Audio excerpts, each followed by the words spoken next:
Kamala Harris has finally conceded, formally, publicly, to losing the 2024 election for president.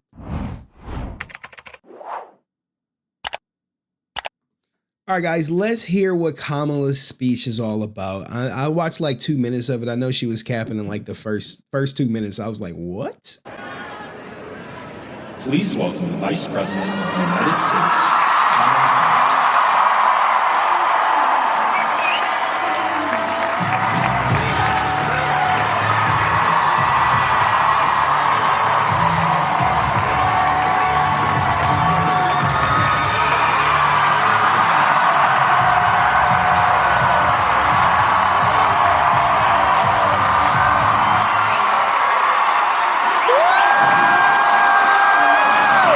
Put them I was gonna say put them K's in the chat, but then I thought about it. Put them H's in the chat.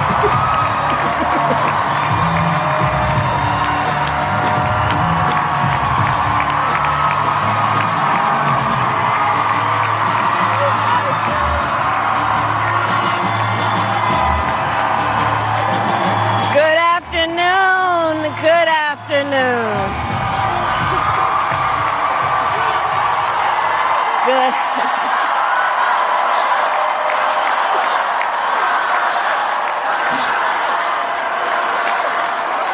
Good afternoon, everyone. Good afternoon. Good afternoon.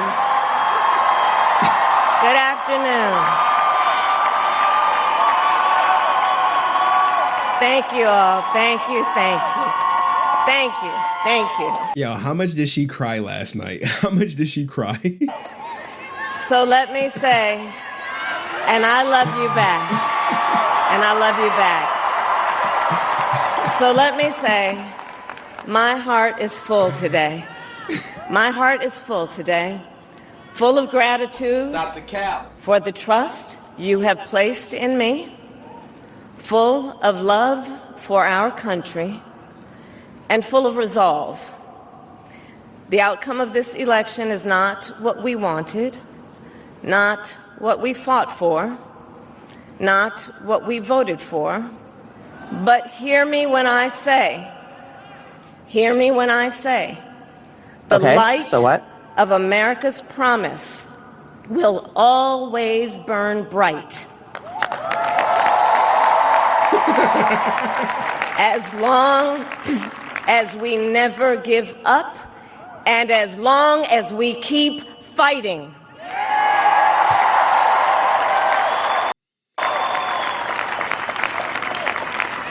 To my beloved Doug and our family, I love you so very much. To President Biden and Dr. Biden, thank you for your faith and support. To Governor Walz and the Walz family, I know your service to our nation will continue. And to my extraordinary team, to the volunteers who gave so much of themselves, to the poll workers and the local election officials, I thank you. I thank you all. Look, I am so proud of the race we ran and the way we ran it. And the way we ran it over the 107 days of this campaign, we have been intentional about building community and building coalitions, bringing people together from every walk of life and background, united by love of country, with enthusiasm and joy in our fight for America's future. And we did it with the knowledge that we all have so much more in common than what separates us. Now, I know folks are feeling and experiencing a range of emotions right now. I get it. But we must accept the results of this election. Earlier today, I spoke with President-elect Trump and congratulated him on his victory. I also told him that we will help him and his team with. You see the boos? You see the boo? That's why everyone who voted for Trump is up in everybody's faces. And the breakdowns that she's referencing, guys, is things like this right here for you guys. If you missed it, I'm sorry. No. Why? hey man, get off the internet if you got mental issues. I keep telling y'all. With their transition, and that we will engage in a peaceful transfer of power.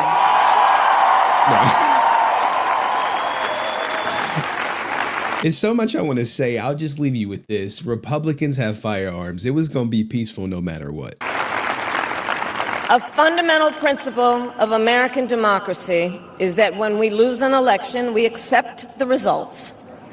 That principle, as much as any other, distinguishes democracy from monarchy or tyranny. And anyone who seeks the public trust must honor it. At the same time, in our nation, we owe loyalty not to a president or a party, but to the Constitution of the United States.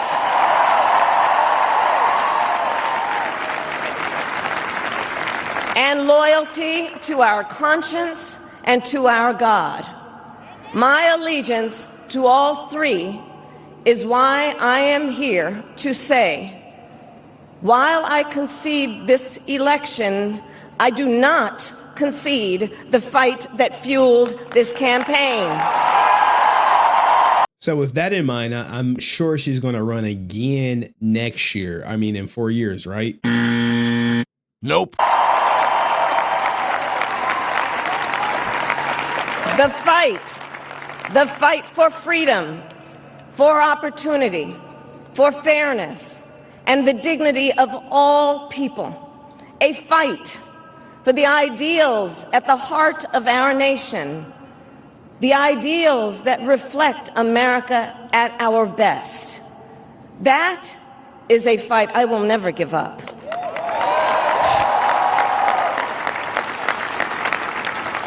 Oh, sweet liberal tears, huh?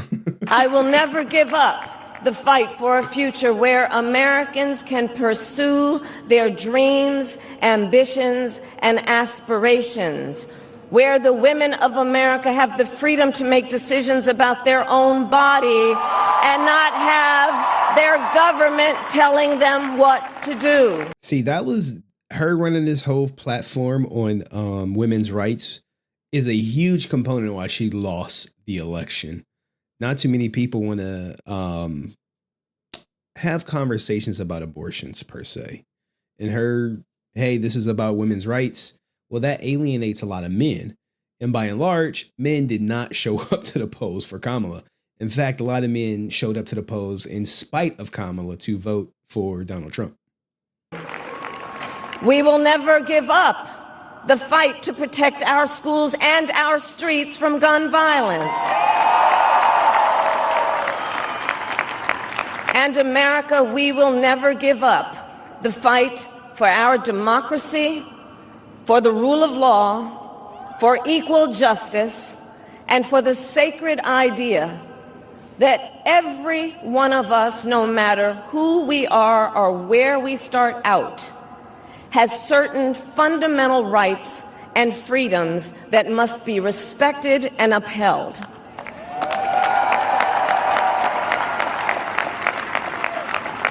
And we will continue to wage this fight in the voting booth, in the courts, and in the public square.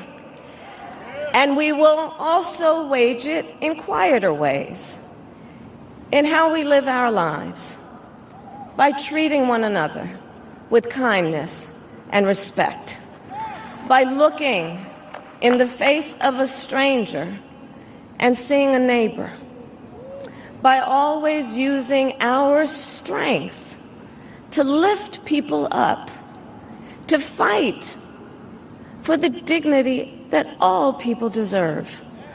The fight for our freedom will take hard work, but like I always say, we like hard work. is good work. Hard work can be joyful work. And the fight for our country is always worth it. It is always worth it.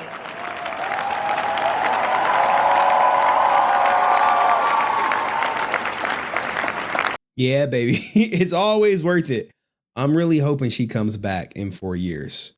I don't think she will.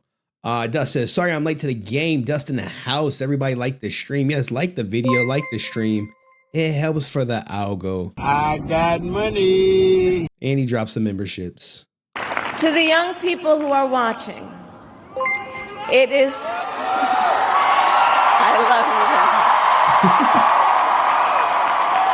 you. Young people couldn't get her elected, guys. To the young people who are watching, it is okay to feel sad and disappointed. But please know it's going to be okay. On the campaign, I would often say, when we fight, we win. But here's the thing. Sometimes the fight takes a while. That doesn't mean we won't win. That doesn't mean we won't win. The important thing is don't ever give up. Don't ever give up. Don't ever stop trying to make the world a better place. You have power. You have power. And don't you ever listen when anyone tells you something is impossible because it has never been done before. Well, to be fair, I do like her speech. And thank you, Eric, for the 5 gifted. I got money. Maybe the world or America is just not ready for a female president. If they are, it damn sure wasn't her. A lot of people saw, straight through, how she would try to pander to different audiences. Whereas you can love him or hate him, Trump is unapologetically himself, which we're going to see during his speech in a minute. You have the capacity to do extraordinary good in the world. And so to everyone who is watching, do not despair. This is not a time to throw up our hands. This is a time to roll up our sleeves. This is a time to organize, to mobilize, and to stay engaged for the sake of freedom and justice and the future that we all know we can build together. Look, many of you know I started out as a prosecutor, and throughout my career, I saw people at some of the worst times in their lives. And here's the thing. When she was a prosecutor, how many black and brown people did she put in jail for marijuana possession? I swear for goodness, if she would have said, hey, I'm going to free everyone I arrested for nonviolent crimes, primarily marijuana possession. You know how many family members or families were impacted by their loved one being arrested for marijuana possession? That alone would have gave her tremendous backing from the black community. But she didn't say that. She said, hey, we're going to make sure we solidify women's rights to have an abortion. People who had suffered great harm and great pain, and yet found within themselves the strength and the courage and the resolve to take the stand, to take a stand, to fight for justice, to fight for themselves, to fight for others. So let their courage be our inspiration. Let their determination be our charge. And I'll close with this. There's an adage an historian once called a law of history, true of every society across the ages. The adage is, only when it is dark enough can you see the stars. I know many people feel like we are entering a dark time, but for the benefit of us all, I hope that is not the case. But here's the thing, America, if it is, let us fill the sky with the light of a brilliant, brilliant billion of stars. The light of optimism, of faith, of truth, and service.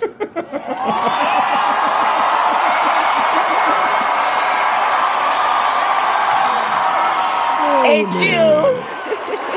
Hate you.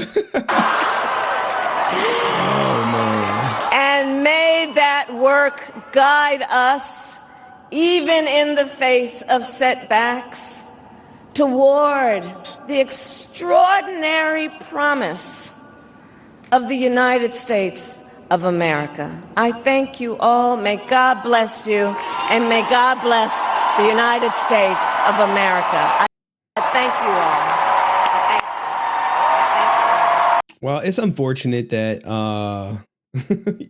the Democrats didn't put one. Here's the thing, right? I really think they probably would have had a better chance of winning if they would have just let Biden go up there, and he probably wouldn't have lost as bad as Kamala. And then if he would have won, then he could have said, hey, I got some health reasons, I'm going to bow out. But Kamala's plan to take the presidency was all on the Democratic Party. All right. She didn't earn the nomination. She just happened to be there, and they didn't like what they were seeing with Biden. They threw her out there, and her whole platform, her whole campaign was women's rights. Even had people calling me a clown because I got a daughter and I wasn't voting. And as if you don't vote for Kamala, you don't support women's rights. So what do you guys think about Kamala losing? Let me know in the comment section, and I'll see you in the next video. Peace.